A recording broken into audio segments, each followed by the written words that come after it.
Great. Well, thank you. It's such a pleasure to see you all. This has been a really deep and tremendous couple of days of conversation. And our job is not an easy one. We want to take what we've heard, especially on solutions, and try to unpack that just a little more, add a little bit more concreteness and specificity, and really, I think, make it practical so that we can inform the G20 agenda and take some of these great ideas and solutions forward. We've been hearing about technology, we've been hearing about finance, we've been hearing about the food, water, energy intersection, if you will. We've been hearing about supply and demand, which, as an economist, is, of course, music to my ears. So we've got a lot to talk about, and I've got a great panel here to help me do that. Immediately on my left is Qingfeng Zhang. He is the Chief of Rural Development and Food Security at the Asian Development Bank. To his left, we have Bakur Kvezereli. He is the CEO of Ztractor, which I'm sure you're all excited to learn more about.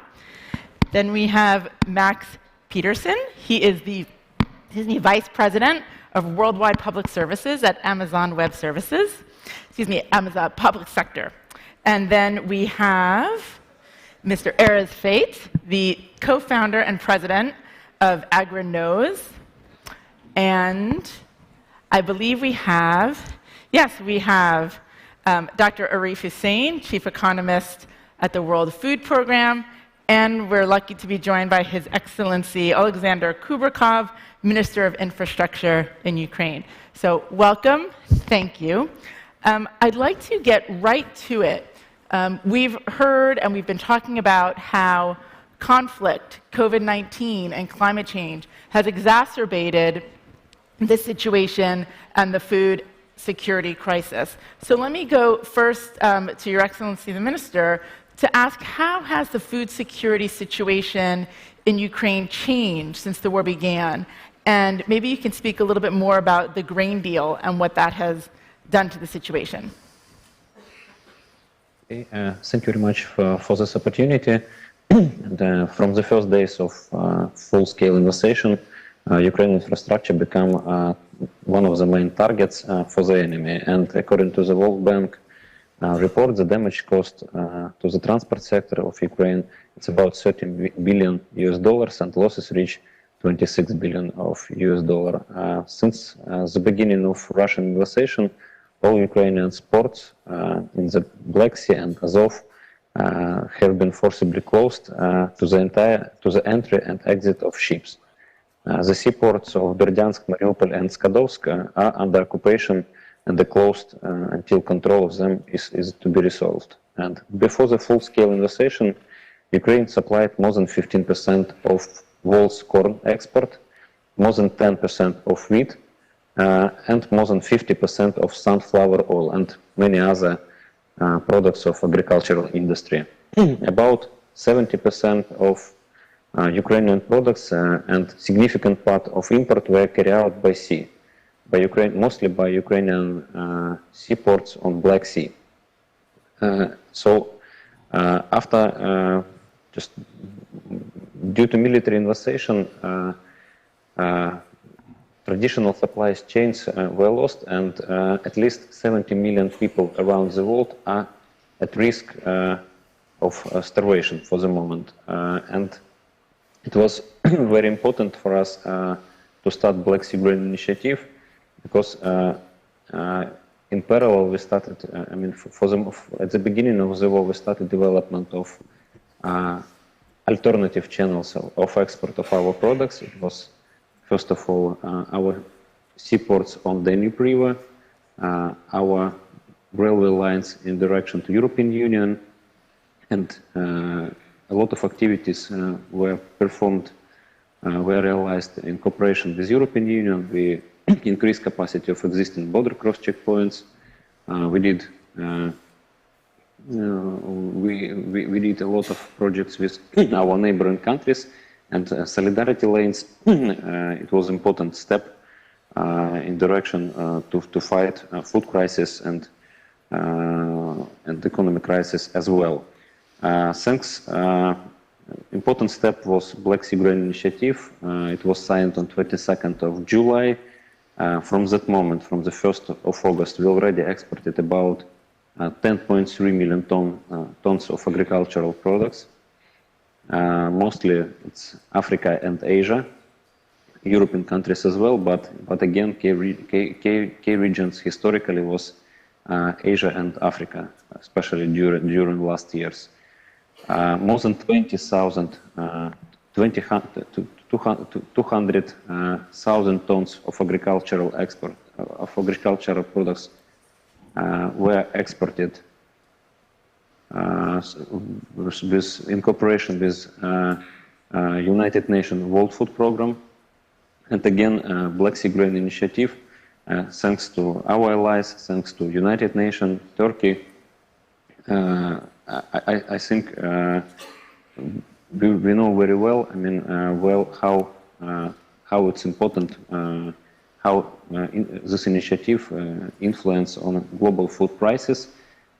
Each crisis during working of the initiative, we see how prices is growing 5, 7, 8%, and then again when its initiative started working, prices became lower and lower. So on the same 5, 7, 10%. So on our side, we are doing our best in order to prolong. Thank you very much, Mr. Minister. Hopefully we'll be able to get you back momentarily. But it's a good segue. We've heard from other Ukrainian colleagues, as well as a number of experts that have spoken in our panels, that the food crisis and the compounding conflict, climate change, COVID, has had a disproportionate impact on women, on children, in some regions on indigenous communities. So I wanted to turn first to you, Qingfeng, to talk about what are some of the strategies and how are you thinking about addressing those most at risk? Thank you so much, Nicole, and thanks a lot for the Council invite the Asian Development Bank. I attended this very important session immediately before the G20.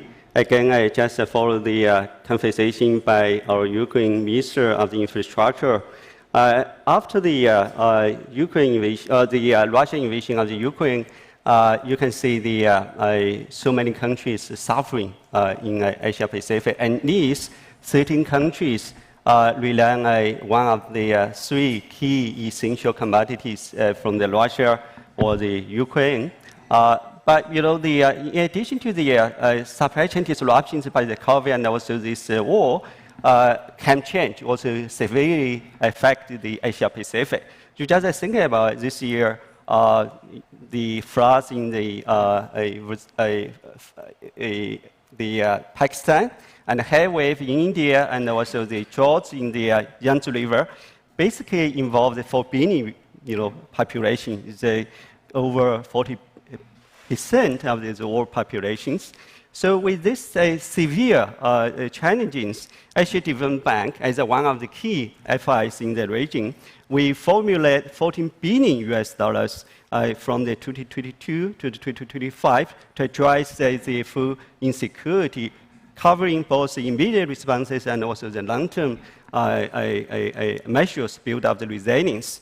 This year, we're going to deliver $3 billion immediate response, work on support the vulnerable people, provide the working capital to the small SMEs, mitigate the fertilizer shortage, and then more importantly, also trade supply financing facility to address supply chain disruptions. And then for the long-term measures, like the 3 years, 2023 to 2025, we are really programming about the $10.7 billion focused on 3 key areas. One is climate smart agriculture, very much support the participation of the women and also the small farmers. Second is highlights the digitalizations of agricultural value chain, highlights the financial inclusion, find out the way to reach out to the small farmers, and also to help this microfinance to help our process quickly lead to our farmers. Lastly, these 2 days we discussed about the fertilizer, nature-based solutions. We are going to introduce innovative financing facility to scale up natural capital investment, nature-based solutions, including the payment for ecological services, and also probably the day for nature swap, particularly like in Sri Lanka and also Pakistan. Probably let me just pause here, and then we can come back, discuss about the concrete measures. Fantastic. Thank you so much. Arif, I'd like to come to you on that similar question. Qingfeng, talked a bit about using or working through small and medium-sized enterprises as one strategy to get at those that are often marginalized, who are also kind of dominate the landscape, right, of the economy and the market systems. In your work with the World Food Program, how are you thinking about addressing and meeting the needs of those most at risk? Thank you. Thank you for the opportunity. I'm really happy to be here, and I think this is an excellent question. I can tell you that I've been in this work for about 20 years now, and what we are seeing this year, it's in fact terrible. One thing which we talk about is that, with one World Food Program is setting records, it's not necessarily a good thing for the world, right? And what we have been doing is we have been setting records since 2020. We fed 115 million people in 2020, 128 million people in 2021, and this year we plan to feed more than 150 million people. So you can see that this is a gradual increase in the number of people who need assistance. And coming to your question, vast majority of the people we work with, they are essentially in rural areas. They are women and children. They are in agriculture. So on one side, it is critically important to save lives, right? In 21st century, if you're talking about 50 million plus people a step away from famine in hunger emergencies in upwards of 45 countries, I mean, that's telling. That should be unacceptable. And if we are going to deal with this, obviously we need to deal with the root causes. First and foremost, it's the wars, it's the conflict. Then obviously it's the climate. And then it is economic marginalization, right? And these are not just words. This is what we are seeing out there. So first and foremost, we need to save lives. And after that, we need to start talking about changing lives.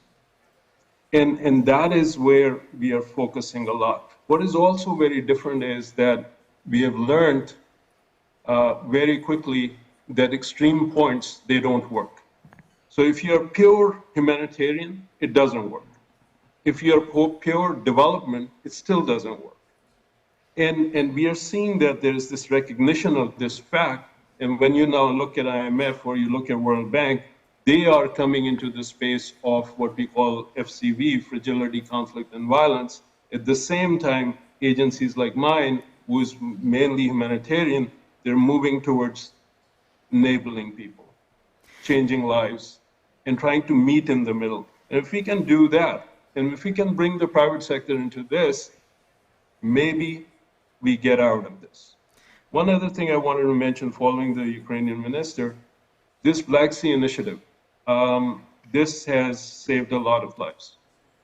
But this initial deal is for 120 days, which is going to come to an end on November 19th, essentially a week from now. This needs to continue. This needs to continue beyond till this war is done and trade comes back to normal. And if that happens, we at least slightly dampen the impact which we are seeing around the world, and that must happen going forward. Thank you very much. We are going to come back on some of those governance points that you raised. And I'm glad you mentioned the private sector. We've got 3 great representatives from the private sector. So let me turn to you, Bakur, to Max, and to Erez, and ask each of you to just tell us about, again, as concretely as you can, how your product or the application of your product is disrupting the food security system, positively disrupting, I would say, or helping communities to adapt to climate change or to some of these situations. Bakur, why don't we start with you? Thank you. I think we had great speakers these 2 days and great messages which should be carried over the G20 discussions. I think there has been a consensus in this room, in this forum, that in the next 3 decades, we will need to produce 70% more food with less water available for farming, with less soil available for farming, with less labor force available for farming. And I believe that, and unpredictable weather is contributing to all this. I don't want to sound very Silicon Valley-ish kind of approach that technology can fix everything. Of course, we will need the policies, we will need financing and everything, but I believe, it's my personal position, not our company in this case, that automation, autonomy, which will allow us to farm with less labor force, indoor farming or vertical farming, where in 1 acre of the facility we can produce the vegetables of the, I don't know, 20, 30, 40 acres. Of course, electrification will play its role in machinery electrification, which is our message, which we work on to electrify agriculture in general, but with agriculture machinery will play its role on a dependence on energy, obviously, and alternative proteins. We cannot ignore the alternative proteins are must to have. We are relying on very few protein sources. We talked about that yesterday, today, and we need to diverse the proteins which we can use for food processing or production or so on. I think that's our perspective of the startup or technologist on that perspective, is to introduce more tech and on top of that digitalize agriculture as much as possible, which will bring transparency, which will bring predictability, and we can plan better. And our partner in this game is Amazon, with their beautiful products in AWS, which supports a lot of robotics companies in our field. I think that all synergy between very established corporations which have a great experience of digitalizing other sectors can be brought to agriculture, and we can fix significant portion of the problems. Fantastic. And very quickly, for those that may not have heard you talk about the Ztractor, just how does that fit in, and what exactly is, for those that might not be aware? We are manufacturing autonomous electric tractor. It's completely unmanned. There is no seat for a driver on it. And we did it by purpose. We did some research before we started to design this tractor. Our belief is that with many tractors around the world, we can connect them on one cloud and do the real-time data gathering from the machines, which will improve efficiency and give us better predictability of which crop is produced where, what will be the yield of almonds in California and Spain. And then the traders, we met a few commodity traders here can do better deals on futures. And so that's a great segue to Max to talk about not only your work with Ztractor, but in general, how is cloud computing changing and disrupting positively? Well, I'm super excited just listening right here to what one company is doing to reimagine how they deliver scale to farming. And I listened both to Husain, who talked about the importance of small farmers, a really interesting example of how you approach automation. At Amazon, we believe that our responsibility is to be able to provide the sort of enabling technology that lets all of these solutions come to life. I also agree with the gentleman from the World Food Program. It's not one thing. It's not development activities in isolation. It's not humanitarian aid in isolation. It's not technology in isolation.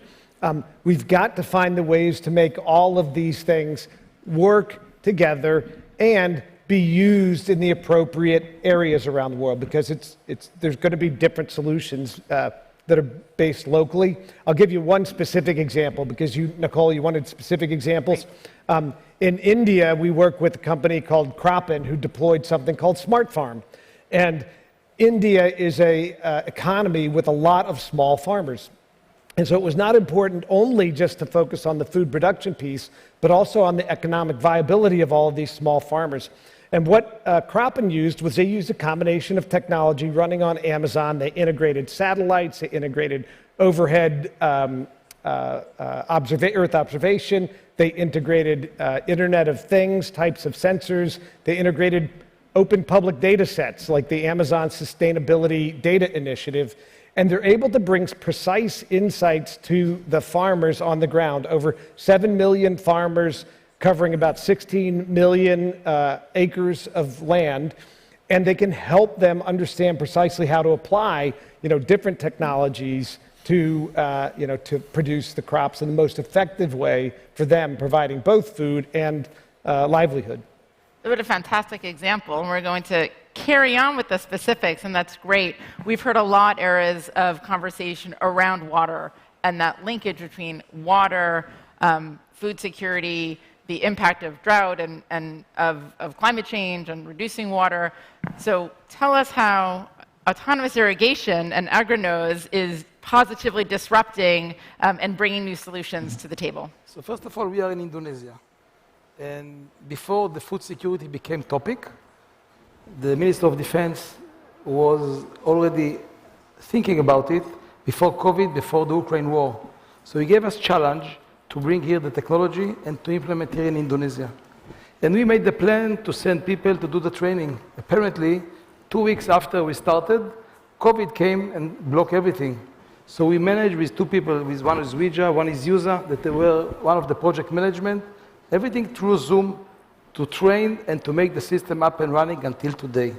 And this system shows that technology can overcome barriers. So we are using the technology how to, I would say, fix or help the challenges that were discussed here. Because in all the discussions here, I heard about problems, water, finance, fertilizers, knowledge, scale up, all those things that are challenges for the humans. But we are coming from technology solution. So we know how to take technology and to solve problems.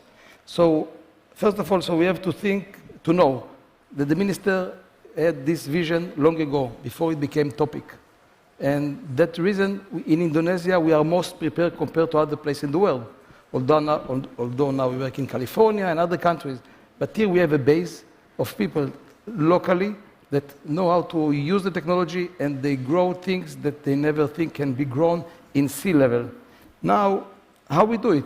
We do it by automation and autonomous, and taking all the data into algorithm with machine learning, which actually nurturing the plant like baby in incubator.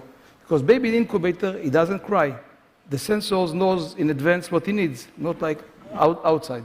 So we develop a solution that is on the roots zone and manage the zones 24/7, even not exist in nature. You can think like hydroponic in the soil.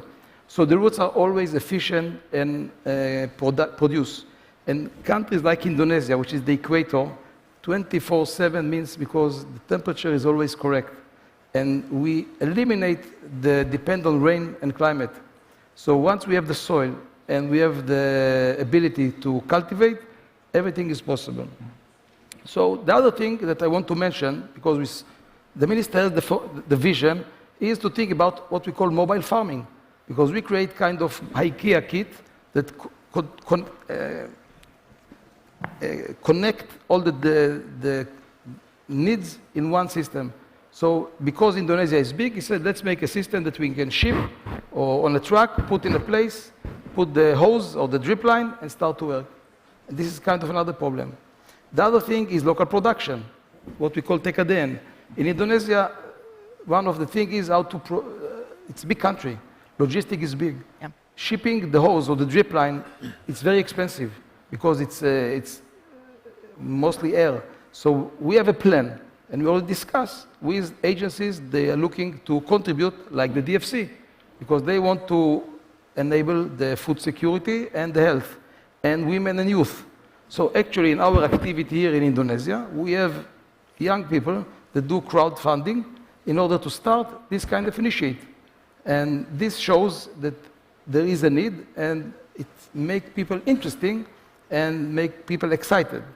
And then what we think is how to expand small villages. So because the technology is kind of centralized, we enable small farmers that have 1-2 hectares, that one system can irrigate their plots, and they just do the cultivation.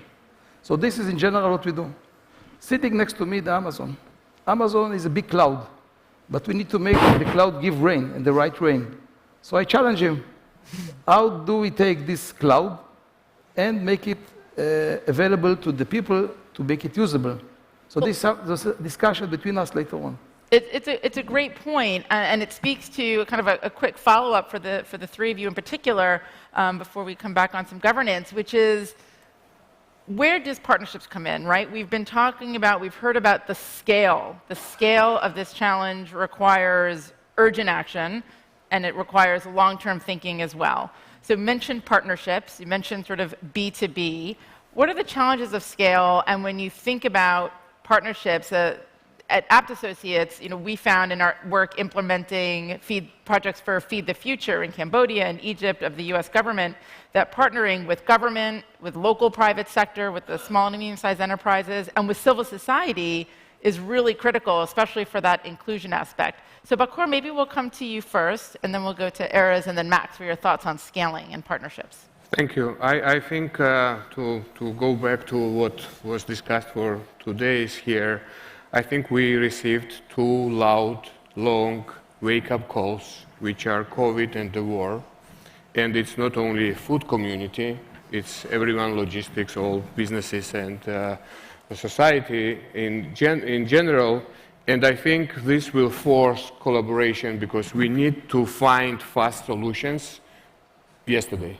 It's already past due to solve basic issues in, let's say, I don't want to point to any particular problem, but there are issues where we can collaborate with government, with corporations, with other industries which are never been involved in agriculture, like aviation. Aviation has the best sensors. We use 2 sensors on our tractor from aviation. They're expensive, but they are fixing the issues no one have applied to agriculture before, right? And I think because of the circumstances, which are unfortunate, but we need to learn from this and make the decisions now. I love that example of cross-industry and thinking outside the box, and goes back to the data point that both you and Erez mentioned, and how you're bringing data into it. And I'm going to come back to you, Erez, on this kind of scalability and partnerships, and then Max will come to you. So first of all, scale means knowledge and team. So we have now in Indonesia about 6 projects that we are planning already to start, using the crowd finance and local entrepreneur. And although some of them are approaching a huge area, 1,000 hectares, we start only with 1, because part of it is education, to build the local capacity. So this is the way that we can easily expand in each area, putting the seed. Later on, it's only expansion. So again, it's important to understand the people that help us are not farmers. They're coming from defense and economy.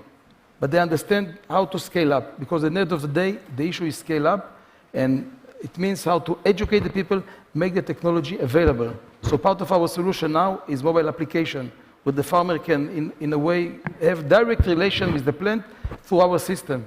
So it's not anymore blind, because today they are blind, they don't know. There is a disease, what to do. There is something happened, they don't know what to do. So part of our solution, because it's online, using cloud, we enable to close the circle. Like today in Jakarta, there is a problem, we know the problem before they know, because when they sleep and there is a leak, we get alarm. So all these things are available today. So the issue how to connect all the dots of the agencies that has the money, the agencies that have the needs. So actually, the model that we have in Indonesia, we are now copying to Uzbekistan, to Vietnam, to all those countries we are discussing with. And I'm going from here to UAE. and over there they don't have employees. So I'm going to make people train here to work over there. So you can see that we are looking at the global problem as one problem and solving it the same way. So, Max, I'm sure Amazon Web Services has some interesting thoughts on scale and scalability. I'd love to hear them. Well, actually, yeah, good call. Amazon actually created a new leadership principle just about a year and a half ago called Success and Scale Bring Broad Responsibility. And I want to shift, though, from talking about the technology partnerships to talk about people partnerships, because part of the way that we're going to all improve is to innovate out of this. And I'm sitting next to two people who I just got the opportunity to meet who are driving incredible innovation.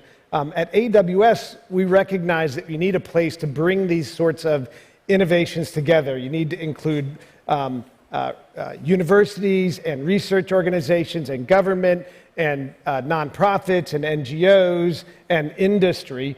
And so we created something called Cloud Innovation Centers. We do these in combination with universities around the world. We've currently got a dozen of these Cloud Innovation Centers in operation around the world, and they do exactly that. They serve as a place to bring together all of the people with incredible innovative ideas, with the data that they need to make good data-driven decisions, and with some technology from Amazon to be able to come up with these ideas. And by the way, those 12 Cloud Innovation Centers, just so far in 2022, have done over 100 innovation projects. And so we create these innovation challenges. They could be food security, they could be health, they could be anything that's relevant to the local community. And it's a phenomenal way to build the partnerships that you talked about. That's such a great example, and I don't think we hear enough or talk enough about the importance of the academic community and that research piece, and it's great to see you bringing that innovation and that academics. We talked about sort of technology as an enabling factor, and another aspect of the conversation these last couple of days has been about governance and the importance of governance, both at the national and in the multilateral context, to support aligning incentives, to support innovation, investment, and inclusion as well. And so I want to come back to you, Qingfeng, to ask you to kind of speak briefly about multilateral governance. You mentioned some models in particular on the financing side. We haven't gotten at that. What are some specific aspects of models of multilateral governance that you can speak to? Thank you so much, Nicole. Again, if we talking about the difference between this crisis and also 2008 crisis, good news is, as our colleagues in this panel already mentioned about it, we know the crisis much better than before, and we have good tools in our hand, the technology, digital technology, remote sensing, and many other tools in our hand to address the crisis. But at the same time, we also know that the scale and also the complexity of the crisis much bigger than the 2008 crisis. So require much closer cooperations between the international organizations and also the governments. So this time, we learned the lessons from the 2008 crisis. So immediately after the Russian invasion of the Ukraine, and then in May, one of the FIs, international financial institutions, ADB, World Bank, African Development Bank, IFA, one of them get together, formulate, and they launch action plan to address the food insecurity. Basically, we agree to adopt coherent strategy, focus on 5 key areas. Number 1 is to support the vulnerable people. 2, promote the open trade. 3, mitigate the fertilizer shortage. 4 is to support the small farmers and also productions. Finally, focus on long-term resilience, climate resilient agriculture. So after that, of course, the G7 hosted by the Germany, right now we are established sort of the global alliance on the food security. Just a few days ago, under the COP27, we jointly launched what we call is a food security dashboard. So that means we're going to watch what's happening, agricultural market information, but at the same time also tracker our financial flow, where to go, and how to address the most vulnerable people. Again, I'm not saying this is perfect, so many things need to be addressed, but again, compared to the 2008 crisis, I think the international community responded much quicker, much more, coordinate, and then I think it's going to be also effective. Let me just pause here. Thank you. It's a good example, and it's one I will bring back to my colleagues at the Atlantic Council GeoEconomics Center as we're thinking about reforming and what the Bretton Woods 2.0 will look like as we think about World Bank and IMF reforms. And I want to come to you, back to you, Arif. Again, thinking about multilateral, you're operating within the UN system. What are some of the aspects of the work, and what have you seen work well at the multilateral level in terms of multilateral governance and also in the financing aspect? Right. So, excellent question. First and foremost, I mean, what we are seeing is that there is consensus on the problem statement. You have IMF, World Bank, WTO, World Food Program, FAO, doing joint statements on what's at stake. And on that side, essentially, three things come to mind as the problem statements. First one is that as bad as it is right now, you can call this affordability crisis, meaning food is available, but it may not be at the right place, or it may not be at the right cost, but it is available. But if we don't sort out the fertilizer issue and sort it out now, today's affordability crisis will turn into tomorrow's availability crisis, which means even higher prices. And I don't think we can afford that in 2023. That's one side. The second one, where we are coming together, is basically about which countries are in trouble. What are the characteristics of countries which are in trouble? And what I can say is that if you're a poor country, if you have high debt, if you happen to import your food, your fuel, and your fertilizer, you're in trouble. So what is the solution on that side? We need to start talking about debt relief for hunger relief. Meaning, instead of poor countries making their debt payments, they could use the same resources to import their food and their fertilizer. This is something which needs to be considered. There is a precedent in the sense of if there is debt relief for climate, why not debt relief for hunger relief? The third thing where there is consensus building is about our export bases for our staple commodities are extremely, extremely thin. What I mean by that is that less than 10 countries make up 70–80% of our export base for wheat, corn, rice, soybean, and even fertilizer. And worse yet, less than 5 countries hold stocks of these commodities at 90% level. That kind of situation means that whenever a shock happens to any one of these countries, you feel the pain all around the world. And war in Ukraine is just the latest example of that. So we need to sort out the diversification problem going forward. Now, very last thing on that is that, frankly, we have the money, we have the technology, we have it's not about those things.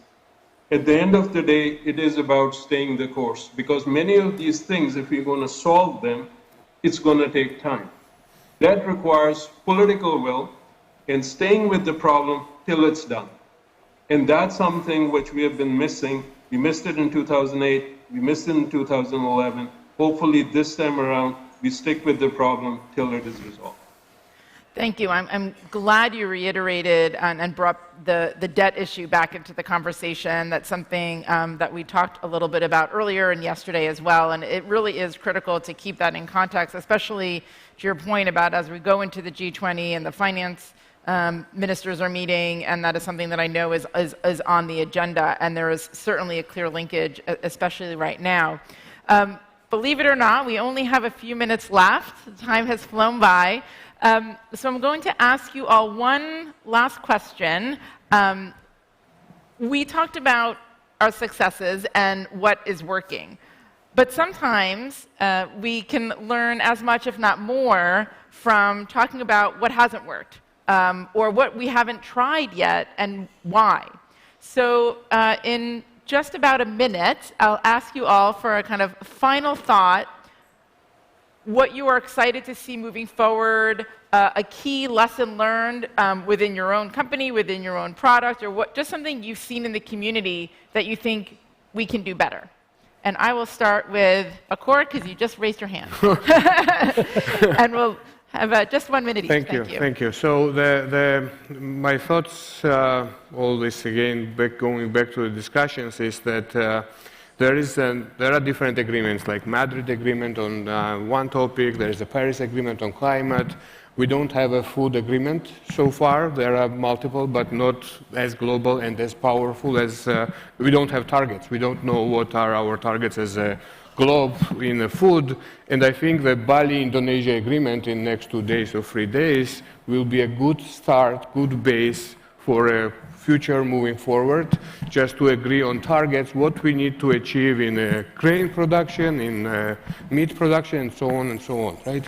I think that's where we failed, and now we need to do that type of agreement so everyone knows what's our vision and what we want to achieve in what time period. Great. Excellent suggestion. Thank you. Erez, coming to you. So first of all, I would like to refer to Ukraine, because it's on the cloud Ukraine. So because of our experience of doing things remotely, we are working now with some Ukrainian farmers that moved the agriculture from the area that was captured by Russia into the other side of Ukraine in order to provide food. So the ability to send a system remotely and just explain what to do, it's part of our activity here. So this is the advantage of technology. The other thing is how to make a small move in order to make a bigger move. Because everybody speaks about the problems, and the thing is how to start, to open this dam, to bring the results to everybody now. Because, as you said, the availability is now, and the issue of challenges is now. And we cannot delay food delivery, that's the problem. We can delay things like luxury, but not food. So these are the challenges now. Very inspirational. Thank you. Arif, coming to you for a final thought, an inspired failure, or something that we can all take forward or do differently. Look, I mean, there is a lot of hope, and frankly, hunger is a solvable problem. It's not just saying that, it really is when you look at it. My final thought just is that, we are always talking about whenever there is a project offered or something is offered, we always talk about, how much is it going to cost to do that. Maybe we need to turn this question on its head and start asking, what if we don't do it? What is the cost? What is the cost of inaction? And if that answer scares you, you better do it. And if it doesn't, it's fine. Right now, the cost of inaction of not dealing with food security in terms of destabilization, in terms of terrorism, in terms of migration out of destitution, is huge. It's just that we don't pay it right away, we pay it a few months or a few years later. I think we need to start thinking about that very, very seriously when we are making financial decisions and political will about solving many of these problems, because they come to our doorsteps as well. Thank you. Thank you. It's such an important point. The counterfactual can be really powerful, and I think that also speaks to the importance of research and data, and maybe that's something as well that we as a community haven't been doing as good a job as we need to, and it comes back to that inclusion point. Qingfeng, final thought, and then we'll come to you, Max, to wrap us up. Thank you so much. Again, I still hopeful. I also say G20 is a great platform to really enforce the type of the governance. I still recall, the March 2020, after the pandemic, G20 has a declaration ban their trade restrictions. That very, very effective to really reduce risk of the food insecurity. Now is the time for us to think how we introduce innovations in the G20, reinforce the type of the declarations. Again, since the March of this year, and these 20 countries in this area is introduce trade restrictions, really making the market is very panic. So I think this G20 is an opportunity to review what works, what doesn't, and then they incorporate the lessons and they release new declaration. I think that is our hope. Thank you. Thank you. Max? I will quickly wrap it up, just say I'm incredibly inspired by all of the people on the panel here and the sharing that they had. And one thing that we try and do is encourage people to think big. And there's a lot of really big thinking here. The challenge with thinking big, however, is if you're thinking big enough, you're going to fail. But what you need to do is you need to realize that food security failure is not an option. And so we just look at ways that we can help people fail, learn, improve, and move faster. And I'm very encouraged by all of my panelists here that this is solvable and that we can solve it. We just have to think big and take action. And fail fast. So thank you and learn from it. Please join me in thanking this fantastic panel. We could have talked all day. Thank you very much.